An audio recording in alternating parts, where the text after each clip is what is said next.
Baru-baru ini dan sekarang sudah masuk 2 minggu berlaku kebangkitan rakyat Amerika, terutama daripada golongan black, di mana mereka bangun secara serentak dan disokong juga oleh berbagai kaum, termasuk mereka daripada white, bersama-sama menyatakan ketidakadilan, diskriminasi, tekanan dan pembunuhan yang sengaja atau tidak sengaja, berancang atau tidak berancang terhadap kaum kulit hitam ataupun dipanggil African America. Ianya telah berlangsung begitu lama sistem perhambaan, diskriminasi di Amerika Syarikat, sejak daripada zaman George Washington yang cuba menyelesaikan masalah perhambaan, dan zaman John F. Kennedy, munculnya Malcolm X, termasuk Muhammad Ali, juara tinju yang juga memainkan peranan untuk menentang diskriminasi terhadap black ataupun African America. Ianya berterusan sampailah kepada zaman pemerintahan Presiden Donald Trump, di mana beliau memainkan peranan dan mengutarakan soal white supremacy. Maka penindasan terhadap golongan kulit hitam semakin bertambah, sehingga berlaku pembunuhan yang tragis yang dilakukan oleh anggota polis. Perkara ini menjadi satu spark kepada seluruh Amerika dan seluruh Eropah terhadap diskriminasi atau white supremacy yang berlangsung terutama di Amerika Syarikat dan beberapa buah negara Eropah.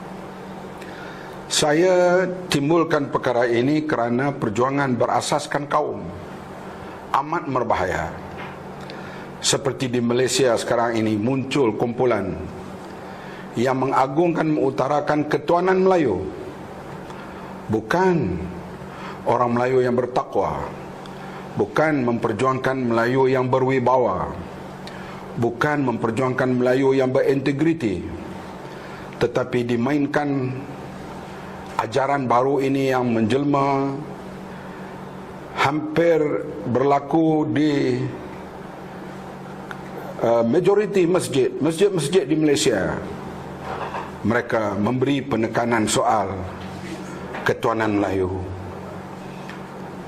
Walaupun seorang Melayu itu jahat, rasuah, menyeleweng, tetapi ia beragama Islam. Orang yang beragama Islam akhirnya akan masuk ke syurga.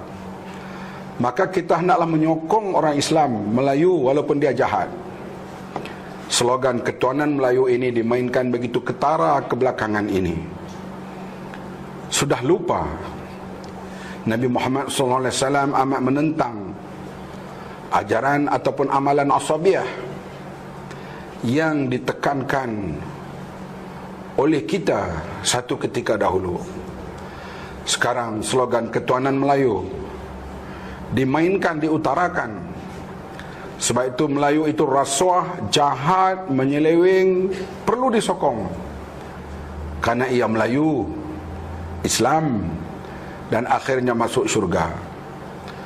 Seorang Cina, seorang India atau bukan Melayu, walaupun dia baik, dia melakukan segala kebaikan, ia perlu ditentang karena mereka ini akhirnya masuk neraka. Inilah ajaran yang tersebar di Malaysia sekarang ini.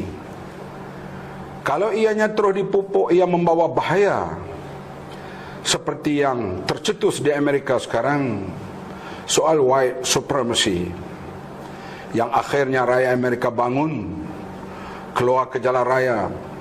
Ada yang terbunuh, ada yang tertangkap. Berbagai kaum dan agama, Islam dan bukan Islam, bangun menentang pahaman white supremacy ini yang ditaja kuat oleh Donald Trump, dan juga saya yakin disokong oleh Zionis Israel yang amat memainkan peranan bahawa merekalah kaum yang terpilih, yaitu Bani Israel, Jew, yang akhirnya mereka di atas slogan mereka ini, mereka boleh menghalau penduduk asal di bumi Palestin dan mewujudkan negara Zionis Israel. Pahaman white supremacy, ketuanan Melayu, mesti dilihat di sudut ianya membawa bahaya pada masa hadapan. Tetapi tidak masalah kita memperjuangkan untuk mewujudkan Melayu yang berwibawa, Melayu yang berintegriti, Melayu yang bertakwa, dan akhirnya lahirlah masyarakat madani yang pernah kita julang satu ketika dahulu, dan sekarang masyarakat madani seolah-olah dilupai. Ditimbulkan soal ketuanan suatu kaum walaupun ianya bertentangan dengan adat dan nilai.